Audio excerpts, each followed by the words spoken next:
Good morning everyone. So welcome to education of excellence.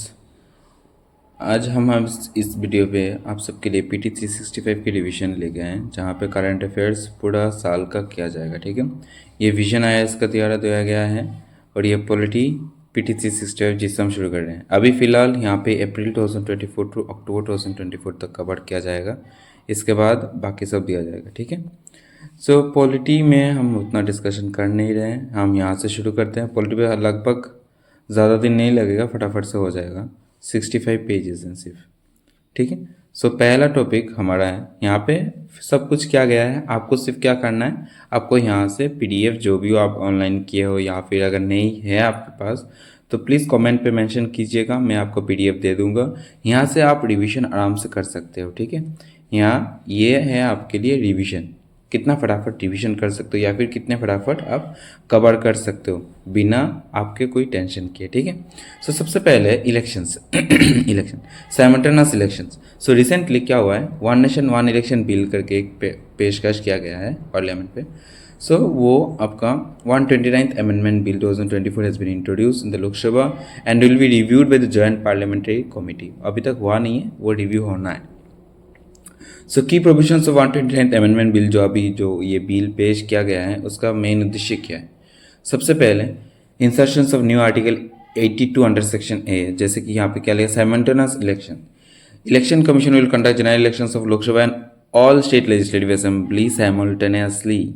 इसका मतलब ये नहीं है कि साइमल्टेनियस का मतलब ये नहीं है कि एक ही दिन में सब होना है। हाँ, सीरियली क्रोनोलॉजिकली एक के बाद एक इलेक्शन होता जाएगा। सो इसके लिए आपका आर्टिकल 83 इंपॉर्टेंट हो जाता है। 83 पे क्या बताया गया है, duration of houses of parliament.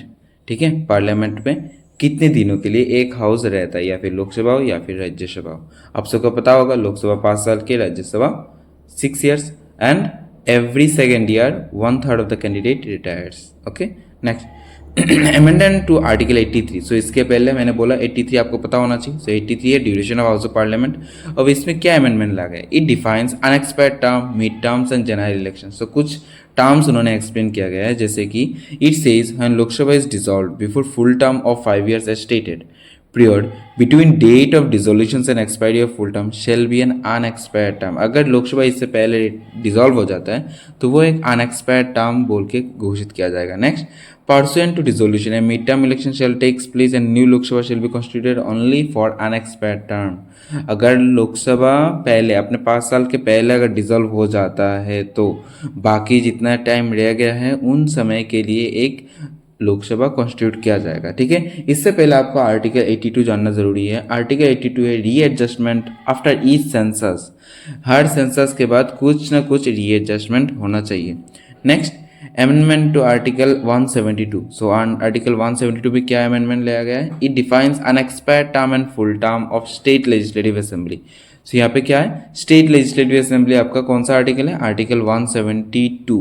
Okay, next article 327, power of parliament to make provisions with respect to election to legislatures। अब यहाँ पे पार्लियामेंट का जो पावर है लेजिस्लेचर्स के प्रति, सो उसमें भी कुछ अमेंडमेंट लाया गया है। ठीक है, इससे पहले आपको जानना पड़ेगा आर्टिकल 172 है क्या असल में। आर्टिकल 172 आपको पता करता है ड्यूरेशन ऑफ स्टेट लेजिस्लेचर। सो आपको 4 आर्टिकल यहाँ पे बहुत इंपॉर्टेंट हो गया है। एक है आर्टिकल 82 है जो उन्होंने इंसर्ट करने के लिए बोला है, यहाँ पे simultaneous elections and term of legislative assemblies बोला गया है। इसके बाद आर्टिकल 83 जहाँ पे आपको duration of house of parliament, article 82 readjustment after each census, article 172 duration of state legislature and article 387 इसका पावर क्या है, power of parliament to make provisions with respect to elections of legislature. समझ रहे हैं? ठीक है, next effort simultaneous election. So यहाँ पे मैंने पहले भी बोला था साइमल्टेनियस इलेक्शन का मतलब क्या है, इसका मतलब है general election help for constituting the house of the people and all legislative assemblies together. इसका मतलब ये नहीं है कि एक ही दिन में होना है, एक ही दिन पे होना नहीं है। जैसे कि यहाँ पे देखो नीचे लाइन दिया गया है, simultaneous election does not mean that voting across the country for election needs to happen on a single day. एक दिन में सब होना ऐसा जरूरी नहीं है, होगा एक दिन बाद एक दिन ऐसा होगा, पीरियड वाइज डेट वाइज दिया जाएगा। ऐसा नहीं है कि एक दिन में सब इलेक्शन खत्म होना, ऐसा नहीं है। In India simultaneous elections to Lok Sabha and Vidhan Sabha are held in 1951 252, 57, 1962 and 1967। सो कुछ साल हुआ था साइमल्टेनियस इलेक्शन, मीन्स एक ही में हर जगह हुआ था election. So this cycle was disrupted due to premature dissolution of state assemblies in 1960, 69 of Lok Sabha in 1970। So ये जो सिलसिला चला था साइमल्टेनियस इलेक्शन कुछ साल, ये कैसे ब्रेक होएगा मिडिल पे, क्योंकि मिडिल में कुछ इमरजेंसीज आ गए थे, अचानक से लोकसभा डिसॉल्व होना पड़ा था, या फिर अचानक से वोट ऑफ थैंक्स या फिर पावर चला गया था। सो ऐसे ही, ठीक है, मेजोरिटी प्रूव नहीं हुआ था, इसलिए लोकसभा डिसॉल्व होना पड़ा। What is that recommend simultaneous election? अब कौन कौन से बॉडीज जो पहले भी थे वो साइमल्टेनियस इलेक्शन के कौन कौन से बॉडीज प्रमोट कर रहे हैं? सबसे पहले आपका law commission of India, report of law commission of India 1999, ये आपको जरूरी है। Next, national commission to review the working of the constitution 2002। Next, parliamentary standing committee report 2015, जब बीजेपी पहले बार आया था। Next, working paper of NITI Aayog 2017। Next आपका है स्टेट इलेक्शन कमीशन। तो recently CAG, controller auditor general, in this Karnataka report observe that the disempowerment of state election commission delays election to local governments. अब disempowerment, अब यहाँ पे क्या बोला गया देखते हैं। Autonomous constitutional authority responsible for administrating elections to local self government which includes panchayat raj and urban local bodies. अब यहाँ पे क्या बोला गया है कि स्टेट इलेक्शन कमीशन जो है वो तो फिलहाल स्टेट का जितना भी इलेक्शंस होता है वो सब स्टेट इलेक्शन कमीशन हैंडल करते हैं। हाँ, एक चीज़ हमेशा ध्यान रखना, स्टेट इलेक्शन कमीशन आपका सेंट्रल या फिर सेंट्रल इलेक्शन कमीशन या फिर चीफ इलेक्शन कमीशन के अंडर काम नहीं करते। वो चीफ इलेक्शन कमीशन अपना ऑटोनोमस बॉडी है, स्टेट इलेक्शन कमीशन भी आपका ऑटोनोमस बॉडी है, ठीक है। अच्छा, 73rd and 74th amendment act provides the constitution of state election commission. It was recommended by Gadgil committee. अब 70 से 71 अमेंडमेंट आप सबको पता होगा, panchayat raj institutions, yes, for panchayat and urban local bodies municipalities, ये दोनों आए थे 70 से 74th अमेंडमेंट एक्ट, ठीक है। सो ये कौन सा कमेटी द्वारा ये रिकमेंड किया गया था? गैडगिल कमेटी, ठीक है। नेक्स्ट आपका कॉन्स्टिट्यूशन से रिलेटेड स्टेट इलेक्शन कमीशन। सो स्टेट इलेक्शन कमीशन की ये आपको एक चीज़ ध्यान रखना होगा, 243 जितने भी आर्टिकल 243 है इसके अंदर आपको पंचायत मिल जाएगा, इसके अंदर आपको म्यूनिसिपैलिटीज़ मिल जाएगा। सो आपको 243 एक बार देखना है, उतना ज़रूरी नहीं है पर भी फिर भी हाँ एक चीज़ याद रखना, 243 के अंदर आपको पंचायत और आपको म्यूनिसिपैलिटीज दोनों मिल जाएंगे, ठीक है। सो देखो, condition of service and tenure of office of state election commission shall be determined by the governor. एक चीज याद रखना, ये कौन टेन्यूर देता है? गवर्नर, ठीक है। He shall not be remove from the office except in manner and on grounds prescribe for removal of a जज of state high court. He can be removed only by president. So state election commission किसके द्वारा remove किया जा सकता है? Only by president, okay. Next 243K under section 1 and 243ZA superintends direction and control of preparation of electoral rules and conduct of all election to panchayat and municipal respectively shall be vested in state election commission. किन के अंदर ये सब power है? State election commission, मैंने पहले भी बोला था, ठीक है।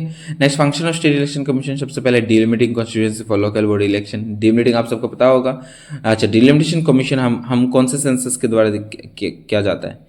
अकॉर्डिंग टू सेंसस 2001, याद रहना चाहिए, ठीक है। Next, overseas preparations and revisions of electoral law for local body election. Okay, reservation of seats for SC, STs and OBCs in the local body election. Yes, this is important.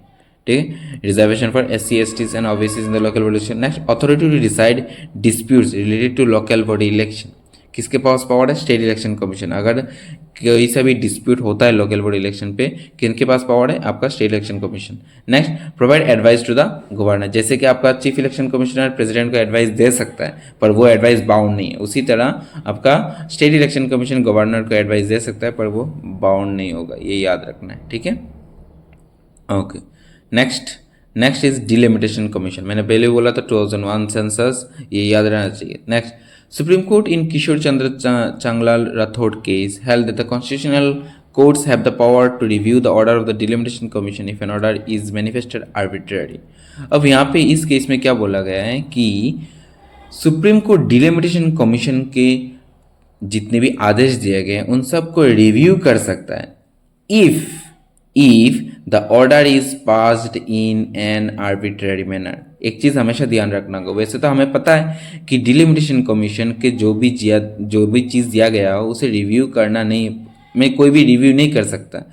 तो review कब होगा? जब ये prove होगा कि जो भी decision लिया गया है उसमें कुछ लॉजिक नहीं है या फिर वैलिडिटी नहीं है या फिर आर्बिट्ररी लिया गया या फिर बायास्ड है। ठीक है, चलो delimitation commission. Delimitation commission is the process of fixing the number of seats and boundaries of territorial constituencies in each state for Lok Sabha and legislative assemblies. Okay, next responsibility delimitation commission is assign to a high power body known as delimitation commission. So वो अलग से commission एक बनाया गया है ताकि कौन सा के कितने पे कहाँ पे कितना सीट होना चाहिए, कितना पॉपुलेशन है और कैसे डिस्ट्रीब्यूट करना चाहिए, उसके लिए अलग कमीशन बनाया गया है। उसका नाम है डिलिमिटेशन कमीशन और उसका दूसरा नाम है boundary commission. Okay, under article 82 delimitation is done by such authority and in such manner as parliament में बाय लॉ डिटरमाइन। अब पार्लियामेंट ये आदेश देगा कि कैसे डिलिमिटेशन बनाया जा सकता है। ठीक है, okay.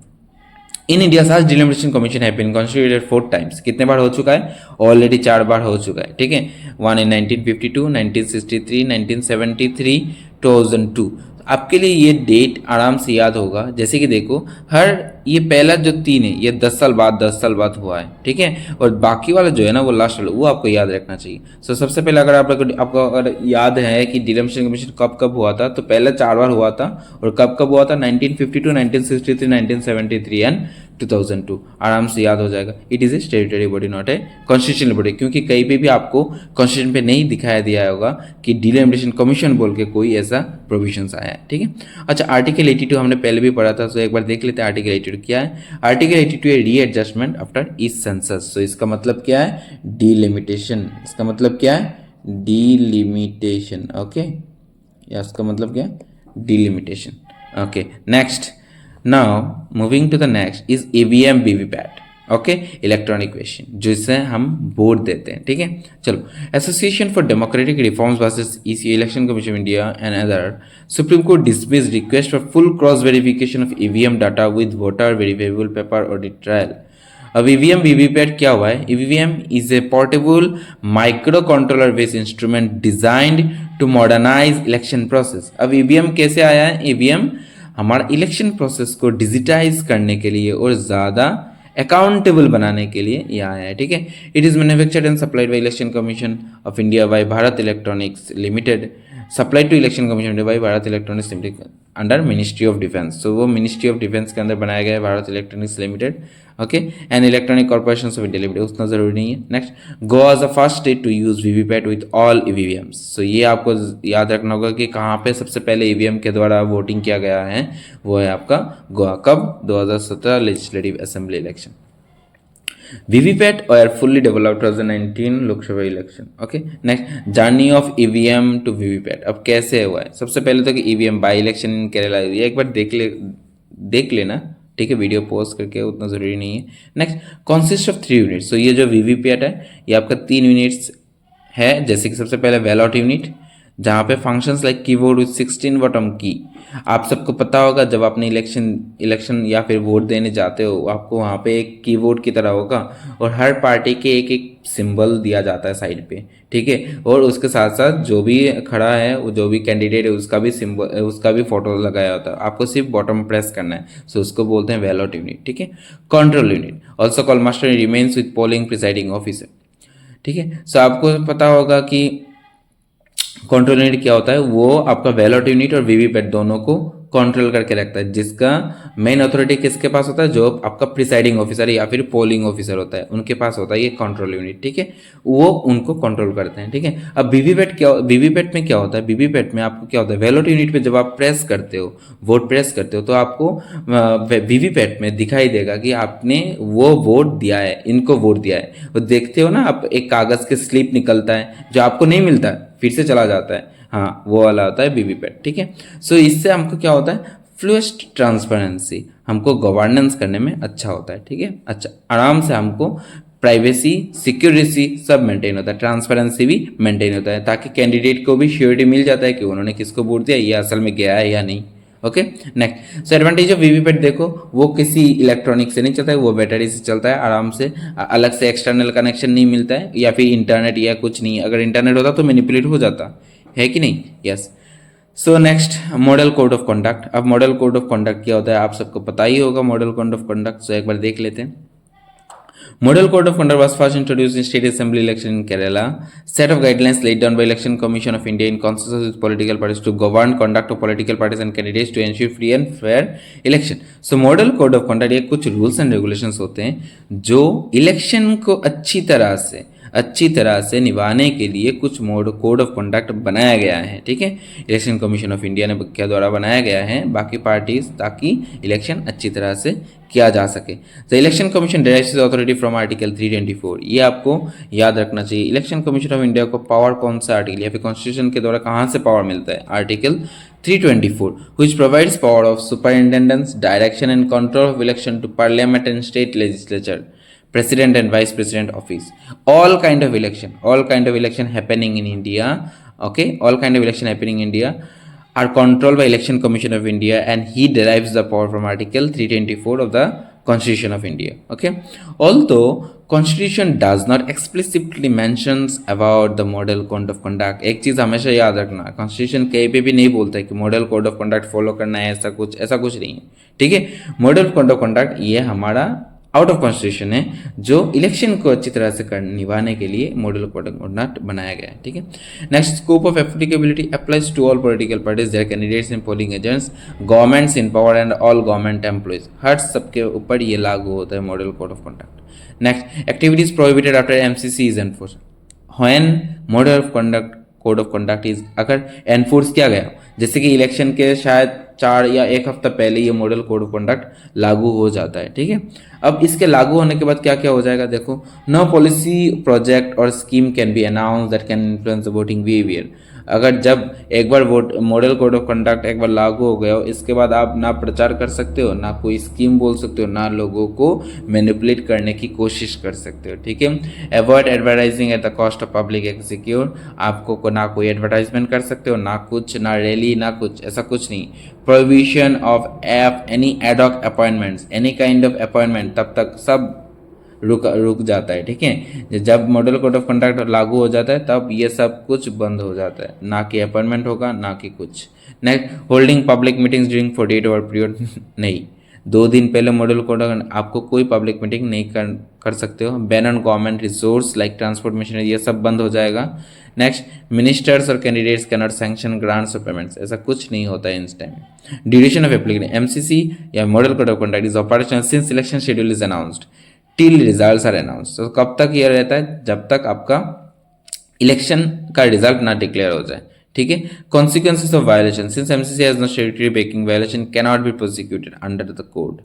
However certain provisions are enforceable through corresponding provisions in status like VNS and RPA, means Representations of People Act 1951, आप सबको पता होगा। For instance, publishing false statement about a candidate's character conduct is a corrupt practice under section 123 under section 4 of RPA। RPA का मतलब क्या? Representation of People Act 1951, okay।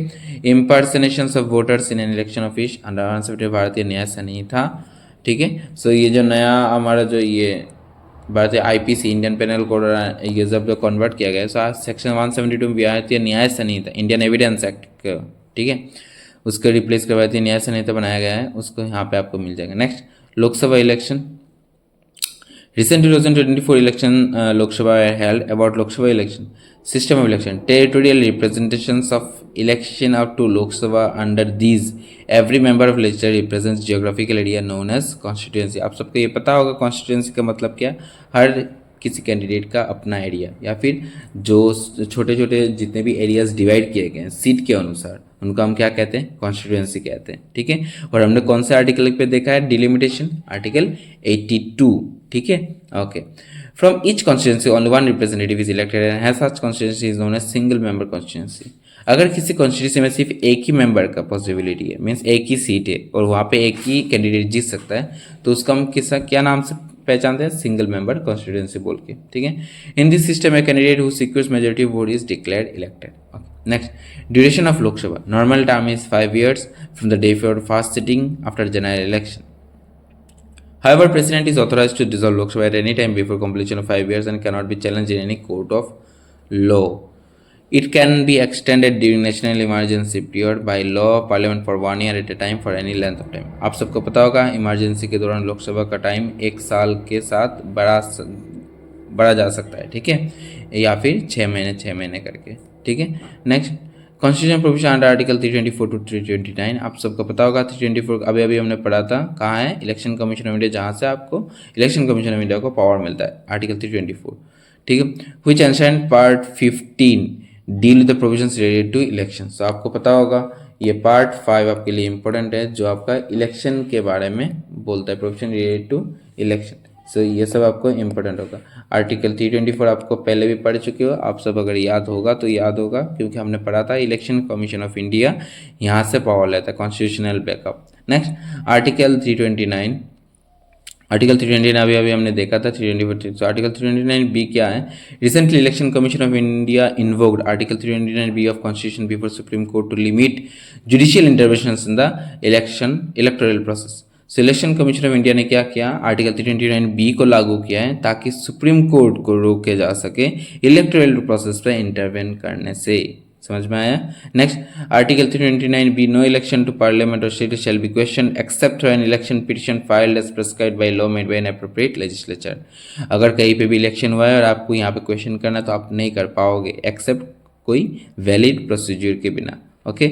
Next, election petitions are filed in concerned states high court which has original jurisdictions over them, so आपको एक पता होना चाहिए state high court के पास original jurisdiction है इन सब के ऊपर देखभाल करने के लिए। Next, appeal lies with supreme court of India, कहाँ पे अपील लाई होता है, हाई कोर्ट के बाद, हमें पता है हाई कोर्ट के बाद सुप्रीम कोर्ट, सो आपको एक चीज़ याद रखना होगा कि हाँ हाई कोर्ट के पास ओरिजिनल जुरिस्डिक्शन है आपका इलेक्शन पिटिशन को डील करने के लिए। सो अगर हाई कोर्ट के पास ये पावर है तो ऑटोमेटिक सुप्रीम कोर्ट के भी पास होगा, और हाई कोर्ट के बाद कहाँ जाएगा कैंडिडेट, सुप्रीम कोर्ट में जाएगा, सो अपील कहाँ पे लाई करेगा, सुप्रीम कोर्ट पे।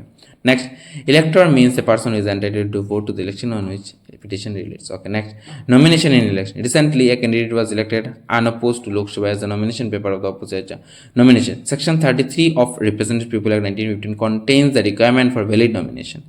अब वैलिड नॉमिनेशन के लिए क्या क्या चाहिए एक बार देख लेते हैं। Candidates from recognized political party should have one proposer, कितना होना चाहिए, one proposer होना चाहिए।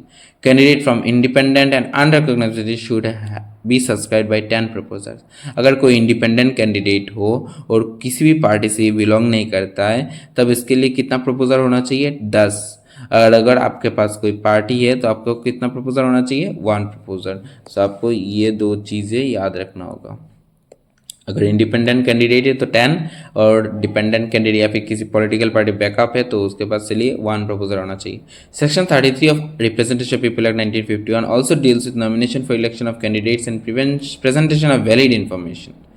Recently, Supreme Court held that election candidates have right to privacy as regard to matter which are of no concern to voters or are irrelevant to the candidates of public life। अब for example यहाँ पे क्या बोला गया है कि यहाँ पे बोला गया है कि जो भी कैंडिडेट इलेक्शन खेल रहा है, ठीक है, जितना जानना जरूरी है उतना तो ठीक है, और बाकी सब में उनका प्राइवेसी मेंटेन होगा। जैसे कि आप इलेक्शन खेल रहे हैं तो उसका पर्सनल लाइफ में तो इंटरफेयर पब्लिक को करना नहीं चाहिए, तो वहाँ पे आपको अलाउड नहीं है, सो वहाँ पे उसका राइट टू प्राइवेसी है, ठीक है। Next, repolling provision related to repolling under RPA 1951 circular under which repolling in on account of natural calamity और वायलेंस। कहाँ पे कब रीपोलिंग हो सकता है, जैसे कि अगर कैलामिटी और वायलेंस हो, ठीक है, कहीं पे भी अचानक से इमरजेंसी इम्पोज हो गया हो, या फिर अचानक से बाढ़ तूफान या फिर साइक्लोन कुछ आ गया हो, तो इलेक्शन तो ऑटोमेटिक कैंसिल करना पड़ेगा तब, या फिर रिपोल करने के लिए नेक्स्ट शेड्यूल आना पड़ेगा, okay. Next, due to damage और डिस्ट्रक्शन ऑफ वोटिंग मशीन, कहीं भी इंसिडेंट के द्वारा अगर वोटिंग मशीन जो है वो खराब हो गया हो, या फिर counter mending of election on account of vote capturing, कभी कभी क्या हो सकता है गन के द्वारा वोट जो जहाँ पे वोट होता है वो कैप्चर हो जाता है, तो इसके लिए इलेक्शन मशीन को मैनिपुलेट किया जाता है, तो इसके लिए रीपोलिंग हो सकता है। On account of death of candidate of recognised political party, अगर जो कैंडिडेट खेल रहा था वो उसका अचानक से डिमाइस हो गया हो तब, ओके। सो ये 4 सिचुएशन है कब कब आपका इलेक्शन रीशेड्यूल या फिर रीपोल हो सकता है। सो ये आप एक बार देख लेना, आता है तो आना है, नहीं आना है तो नहीं आना है। Next, silence period, ever silence period, it is ban on political campaigning before voting. So silence period का तब हमने बोला था ना आपका अभी mode of conduct, model code of conduct अभी बोला था ना। हाँ, सो मॉडल कोड ऑफ कंडक्ट लागू होने के बाद आपको पता है ना, इलेक्शन कैंपेन में बैन लग जाता है, ठीक है। इलेक्शन कैंपेन उतना चलता नहीं है, कोई स्कीम या फिर ऐसे मैनिपुलेट करना नहीं होता है। साइलेंस पीरियड इलेक्शन के ठीक 2 दिन पहले ये शुरू हो जाता है। तब आपको कोई सा भी आवाज़, ना कैंपेन, ना रैली, ना कुछ ऐसा कुछ दिखाई नहीं देगा, ठीक है।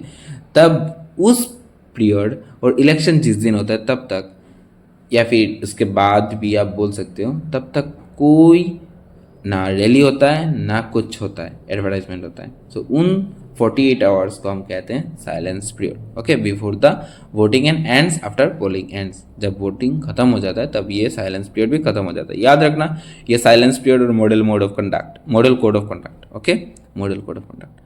Some provisions of RPA, means represent people in 1950 during the period, are Section 126(1) prohibits displaying any election matter using television or similar apparatus or propagations of election matters through any entertainment. So ये prohibit करता है, ठीक है, कई सा भी election matter आपको television पे डिस्प्ले करने का, उसमें आपको प्रोहिबिशन लगाता है, ठीक है। Next section 126A prohibits conducting exit polls and displaying their results using print or electronic media. तो प्रोहिबिट करता है एग्जिट पोल्स को, फिर भी हमारा जो एग्जिट पोल है वो मीन्स ऐसे एग्जाम्पशन पे चलता है, ठीक है। ऐसा नहीं है कि पूरा कैंडिडेट के कच्चा चिट्टा हुआ जब, ऐसा नहीं, ठीक है। Section 126 on prohibit displaying results by any opinion poll. So ये भी इन एनी इलेक्ट्रॉनिक मीडिया पे ये भी प्रोहिबिट करता है, ठीक है, पर फिर भी एक्सेप्शन है सब में। One candidate multiple constituency. अच्छा, अब सबको शायद क्वेश्चन होगा कि एक कैंडिडेट एक साथ एक कॉन्स्टिट्यूएंसी से ज़्यादा लड़ सकता है या नहीं। हाँ देखो, आज यहाँ पे आप सबको क्लियर हो जाएगा। देखो, therefore contesting from multiple has been dealt with RPA 1951। सो ये कौन सा रिप्रेजेंटेशन पीपल एक्ट 1951 के द्वारा ये डील किया गया। सो सबसे पहले आपको ये याद रखना है कि RPA 1951 के द्वारा क्या क्या हैंडल किया गया है। सो ये हैंडल किया गया, देखो। Next, under act there are no limit on number of constituencies a candidate could contest until 1996। So 1996 तक ऐसा कोई लिमिट नहीं था कि इतना कॉन्स्टिट्यूएंसी या फिर एक कॉन्स्टिट्यूएंसी या फिर 2 कॉन्स्टिट्यूएंसी से एक कैंडिडेट लड़ सकता है। सो बाद में देखो क्या हुआ है, provisions related to OCMC under RPA, means OCMC मतलब one candidate multiple constituency under RPA 1950। Section 33 under section 7 of RPA 1950 allows candidate to contest from 2 seats. So ये कौन सा कितने सीट से अलाउ करता है, सिर्फ 2 सीट से। It was introduced through Amendment 1996, prior to which there was no bar on number of constituency from which a candidate could contest. Next, Section 70 of RPA stipulates that a candidate can hold only 1 seat at a time, regardless of whether he or she has been elected from that 1 seat or not. Okay, सो पहले क्या बोला गया था कि हाँ 2 constituency से ये लड़ सकता है, बाद में क्या गया, नहीं, सिर्फ एक सीट, ओके, सिर्फ एक सीट। सो आपको ये याद रखना चाहिए, सेक्शन 70 ऑफ RPA और सेक्शन 33 ऑफ RPA, क्योंकि सेक्शन 33 ऑफ RPA पे आपने बहुत बार देख लिया। सेक्शन 33 ऑफ RPA, देखो यहाँ पे भी सेक्शन 33 ऑफ RPA है, ठीक है। सो एक बार सेक्शन 33 और सेक्शन 70 ऑफ RPA दोनों देख लेना, क्योंकि बार बार रिपीट हुआ है इलेक्शन के दौरान। और RPA 1951 ये भी इंपॉर्टेंट है। सो रिप्रेजेंटेशंस ऑफ पीपल एक्ट 1951 और 1950 ये दोनों आपको एक बार देखना होगा। RPA 90 representation of people act 1950 या 1951। Next, home voting. Election commission of India for the first time provided facilities for home voting in 2024 election. The step in the line with election commission motto no voter is left behind. अब देखो, इस बार ये नया लागू हुआ है कि हर किसी को वोट देना है। और वोट कैसे देंगे, अब अगर बीमारी कोई हो या फिर फिजिकली हैंडीकैप हुई हो या फिर कोई बीमारी से जुड़ रहा हो जो आ नहीं सकता, तब क्या होगा, तो उसे ऐसा प्रोवाइड किया गया है ताकि अथॉरिटीज़ लोग घर जाके वोट लें, ठीक है, समझ में आया। सो इसका मेन मोटो क्या है, नो वोटर्स लेफ्ट बिहाइंड। कब है, वोटिंग इन 2024 इलेक्शन, ये याद रखना चाहिए। Next, home voting facility. Under this, voting from home takes place through a postal ballot and with involvement of a full contingent polling staff and security person with secrecy of voting diligently maintained. Okay, so polling staff वहाँ होगा या फिर presiding officer या फिर कोई। Next, beneficiaries. PWDs meeting with 45 benchmark disabilities and senior citizens aged above 85 years. So किन के पास ये बेनिफिशियरीज कौन है, एक PWD with 40% bench disability, and अगर बूढ़े हो तो वो 85 या सीनियर सिटीजन हो तो 85 ईयर्स के अलावा होना चाहिए या फिर 85। Next, other steps the election commission to make voting inclusive. Inclusive का मतलब क्या है? सबको एक साथ लाना, ठीक है। Ease of voting by abolishing form M for Kashmiri migrants residing at Jammu and Udhampur. So पहले क्या होता था कि ये फॉर्म फिलअप करना पड़ता था वोट देने के लिए उन लोगों जम्मू एंड उधमपुर के लोगों के लिए, तब ये एबॉलिश किया गया है। नेक्स्ट, स्वीप, SVEEP, स्वीप, इसका मतलब क्या? Systematic voters education and electoral participation to engage PWDs and also sensitise their friends, families and polling officials. तो ये कुछ मिशंस हैं जिसके द्वारा लोगों को अवेयर किया जाता है, ठीक है, कैसे वोट देना या कैसा कुछ। Next, propose multi constituency remote electronic voting machine. It would enable migrant powers to exercise their vote from current place of residence. अब इसका मतलब क्या है? देखो, जैसे कि multi constituency remote electronic voting machine का मतलब क्या है? अब देखो, आज हम यहाँ पे और वोट हमारा चल रहा है हमारे स्टेट पे, तो हम कैसे जाएंगे? तो हम यहाँ से एक्सेस कर सकते हैं वहाँ के वोट को, ठीक है। Postal vote allows vote being send by post, ठीक है, ये आपको पता होगा। Proxy voting, it allows registered elector to delegate his voting registry representative he nominates available for service voter. Okay, अब प्रॉक्सी वोटिंग के लिए बूथिंग जहाँ पे वोट होता है ना, वहाँ पे बहुत बार गड़बड़ हो जाता है, ठीक है, प्रॉक्सी बोल के। हाँ, तो यहाँ पे देखो, यहाँ पे क्या होता है, अगर मैं पकड़ फॉर एग्जांपल मैं अब वोट नहीं डाल सकता, ठीक है, तो मैंने क्या किया, मैंने मेरा ही कोई रिश्तेदार या फिर कोई रिप्रेजेंटेटिव को मैंने ये पावर दिया है कि आप जाओ मेरा वोट डाल दो। तो हो सकता है ना, ये हो सकता है ना? यस, इट इज़ करेक्ट, ठीक है। मैं अपना वोट किसी और को बोल सकता हूँ कि डालने के लिए, ठीक है। Next, members of arm force service voters include members of police force. तो इन सबको फिलहाल ये तो सर्विस में रहते हैं तो ये दे नहीं पाएंगे, तो इनको सर्विस वोटर केवल इंक्लूड किया है। Next, form 17C, election commission told supreme court the rule that do not permit sharing of form 17C data with any entity apart from the polling officials. So form 17C एक ऐसा forms है जो polling officials के अलावा किसी के साथ share नहीं किया जा सकता। अब इसमें क्या है? It is associated with the directions under conduct of election rules 1961। सो इसमें क्या है, जितने भी रूल्स रेगुलेशंस हैं वो सब वहाँ पे आपको मिल जाएंगे। It's first part provides information related to the numbers of eligible voters assign to the vote electors in the registers of voters. Okay, ये देख लेना एक बार, इतना नहीं है। Next, braille signage. Braille signage आप सबको पता होगा, जो लोग आंखों से देख नहीं सकते तो उनको पढ़ना कैसा होगा? तो वो ब्रेली की मदद से पढ़ते हैं, ठीक है। सो कैसे? देखो, election department of Puducherry will provide Braille signage in English. तो कौन सा, कहाँ से शुरू है ये? पुडुचेरी, ठीक है, Puducherry. Puducherry will provide braille signage in English and Tamil in electronic voting machine in all 967 polling stations.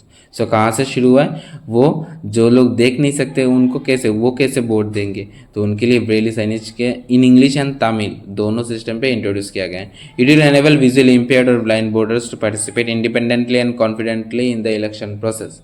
However, if electors desires, he or she will still be allowed to bring a companion as provided in Rule 49 and of the conduct of election rules. Okay, so ये braille signage हो गया कहाँ पे? तेलंगाना पे, ठीक है, ताकि लोगों को, अंदर लोगों को मदद मिल जाए। फॉर्म 17C ये क्या है? इलेक्शन रिलेटेड कुछ फॉर्म्स हैं जहाँ पे इलेक्शन कमीशन ने डिक्लेयर दिया है, सुप्रीम कोर्ट को बोला गया कि ये किसी के साथ डिस्क्लोज ना किया जा सके सिवाय जो वोटिंग ऑफिशियल्स या फिर पोलिंग ऑफिशियल्स है, ठीक है।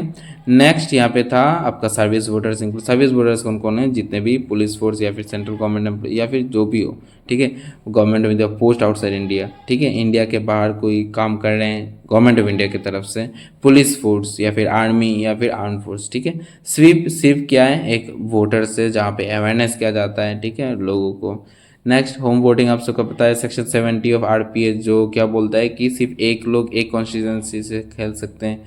सेक्शन 30 अंडर सेक्शन 7 क्या बोलता था? पहले 2 सीट से आराम से एक कैंडिडेट लड़ सकता है, ठीक है। सो ऐसा कुछ है। साइलेंस पीरियड पता है, रीपोलिंग पता है, कौन कौन से ग्राउंड है? सिर्फ 4 ग्राउंड से, 4 ग्राउंड्स ऑफ रीपोलिंग। सो ये आपको याद रखना चाहिए, 4 ग्राउंड्स ऑफ रीपोलिंग, ठीक है। ठीक है, अभी जितने भी आप सबने देखा है ये सब सिर्फ गवर्नेंस या फिर आपका इलेक्शन रिलेटेड कुछ थे, ठीक है। Next, in the next video will be coming with to functioning of parliaments and state legislature and local government. From the next video we will be doing in a more rapid fast manner, okay. And this is the first video, so we continued in a slow process. I hope you all have understood. It is very good for revision. Please have a revision on the first basis and then come. It will be very hopeful. Okay, and no further extensions is required. Okay, thank you. Have a good day. We will be having a view of the same the next day. Thank you. Have a good day. Bye bye.